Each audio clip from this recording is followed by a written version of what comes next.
Programang ito ay rated SPG. Striktong patnubay at gabay ng magulang ang kailangan. Maaaring may masiselang tema, lengguwahe, karahasan, sexual, horror o droga na hindi angkop sa mga bata.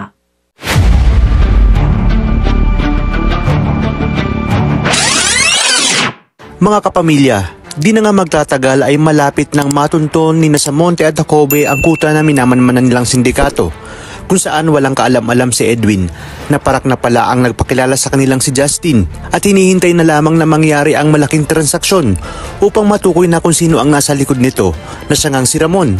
Ngunit kahit si Edwin ay hindi alam na si Ramon pala ang nagmamay-ari ng pinagkukuhanan ng mga supplier, hindi naman akalain ni Ramon na ang kanyang bayaw ang siyang dahilan ng pagkakasukol ng isa sa mga pagawaan ng droga.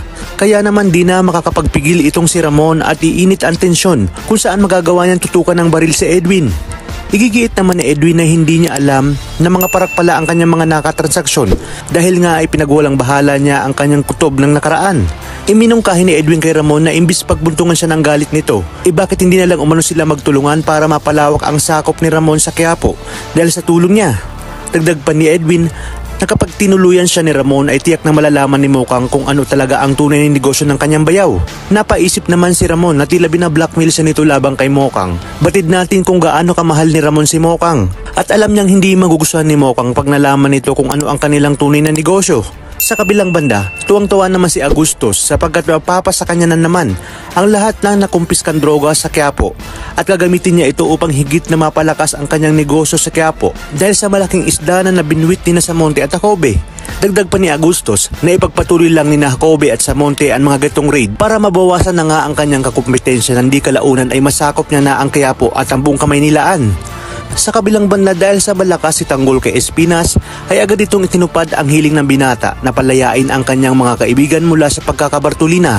Hindi lang ito dahil sinabi rin ni Balatukan sa mga kasamang preso lalong-lalo na sa grupo ni Nabong na kung sino man ang gumalaw kay Tanggol at sa kanyang mga kaibigan ay tiyak na mananagot kay Chief Espinas. Kung kaya't dito na nakumpirma ng mga kaibigan ni Bong na si Tanggol at ang grupo nito ang pumalit sa kanila. Kaya naman panigurado umanong hindi ito magugustuhan ng kanilang kaibigan na si Bong. Wala na nga rin nagawa si Tanggol kundi tanggapin ang perang ibinigay ni Espinas dahil kapag hindi niya ito tinanggap ay ibig sabihin hindi rin siya sumusunod sa pinag-uutos ni Espinas.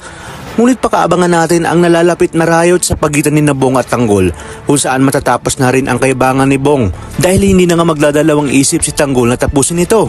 Kaya naman mga kapamilya, pakatutukan natin na mas kapanapanabik na mga tagpo dito lang sa pambansang teleserye ng sambayanan, ang FPJ's Batang Quiapo.